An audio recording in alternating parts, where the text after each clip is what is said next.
far can we get if we sail a little bit high? At least one Prince superfan hopes the late superstar's Paisley Park jacked up the price to rent out his former home and studio outside Minneapolis for a Justin Timberlake party ahead of the Super Bowl. That's probably what Prince would have done with Justin being there, laughed Jeremiah Freed, known as Dr. Funkenberry in the Prince fandom. The idea of Timberlake being allowed at the Chanhassen Mecca has upset fans, some still mourning the purple one, as has the idea of Prince's 65,000 square foot spread being granted a temporary liquor license for the duration of Super Bowl mania.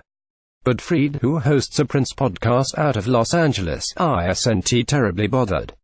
Paisley was turned into a museum after Prince took an accidental overdose in April 2016, and his urn is displayed in the front room atrium, far from the Timberlake listening session's presumed location.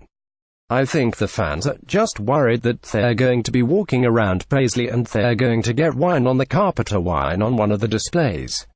I imagine it would be just how it was in the past, in the soundstage area only for drinks, Freed told the Associated Press in a recent interview. Despite Prince's no-alcohol reputation, there have been liquor licenses issued for Paisley in the past, including one for an event planned by Prince himself for the month after head, Freed said. Dennis Roskovsky, at 61, or top Prince memorabilia collector outside Detroit and a former correspondent for a British-based fan magazine called Controversy, said that among some fans, emotions are still playing out. It's like our home. We don't want anything to happen to it, he said of the unease over the Super Bowl event. Sherry Stacy, 47, grew up in Detroit and has loved Prince since she was 8. I think it's very rude to allow alcohol and it goes against everything Prince was about, Stacy said. Prince did his thing without drinking and people had fun without it when he would play there. It seems like it's all for the wrong reasons, not to honor the man. American Express, sponsors of Timberlake's listening tour, Paisley overseers and a Timberlake representative did not respond to requests for comment, but Freed figures the party for Amex card holders in celebration of Timberlake's Man of the Woods album will not include a free run of the place. The Paisley soundstage holds about 1,800. American Express informed ticket buyers all ticket sales from Timberlake's event will be donated to the National Park Foundation, the charitable arm of the U.S. National Park Service. He had no idea what American Express was charged to use Paisley.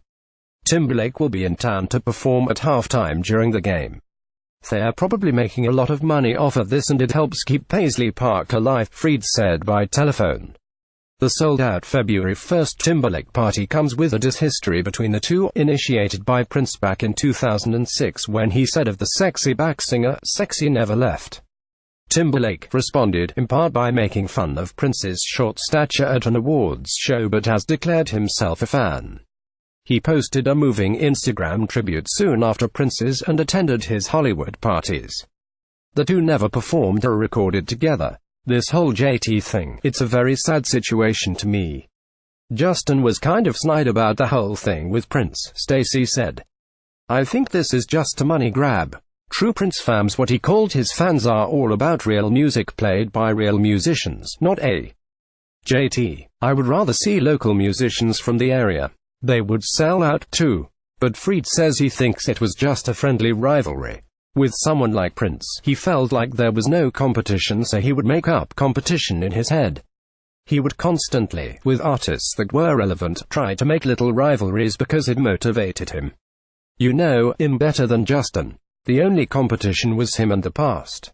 Ramon Muntjoff, 49, is a Dutchman living in Dungarvan, on the south coast of Ireland. Muntjoff, too, was a correspondent for Controversy, which was also a fan club. Both shut down around 1993 after the fan founder had a falling out with Prince. I don't think Prince would be too happy about all of this, Muntjoff said at the Timberlake party. If it's just a money-grabbing thing, to get more money when they don't need it, it's the wrong way.